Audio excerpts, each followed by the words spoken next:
BRS అధిష్టానం అవకాశం ఇస్తే మల్కాజ్గిరి ఎంపీగా పోటీ చేస్తానన్నారు మాజీ మంత్రి మేడ్చల్ ఎమ్మెల్యే మల్లారెడ్డి. ఇటీవలే మేడ్చల్ జిల్లా నాయకులతో కలిసి వెళ్లిన గోవా టూర్కు తనకు మంచి అనుభూతినిచ్చిందన్నారు. ఆరోగ్యంగా ఉండాలంటే ప్రతి ఒక్కరూ వ్యాయామం, ధ్యానం చేయాలన్నారు. సికింద్రాబాద్ బోయిన్పల్లిలో జరిగిన పతంగుల పంపిణీ కార్యక్రమంలో పాల్గొన్నారు మల్లారెడ్డి. చిన్నారులకు పతంగులను ఇచ్చి సంక్రాంతి విషెస్ చెప్పారు.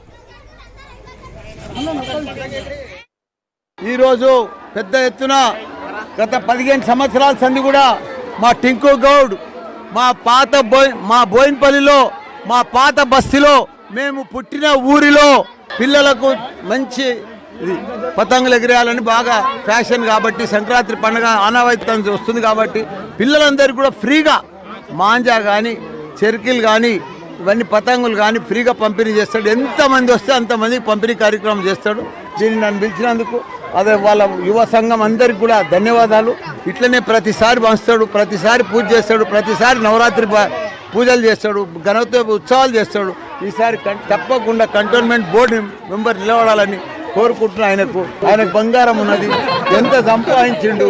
ఆయన సంపాదించిందంతా కూడా పేద ప్రజలకే పంచుతాడు. కార్పొరేటర్లను అంతా ఫ్యామిలీలతో పోయినాం, నేను కూడా ఫ్యామిలీతో పోయినా.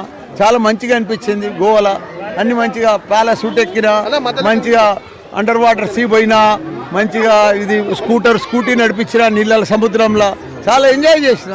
అందరు కూడా నా లెక్క మెయింటైన్ చేయాలి. బాగా 3 పూటలు తిని నిమ్మడంగా వండుకుంటే కాదు. హెల్త్ అంటే చాలా ఇంపార్టెంట్.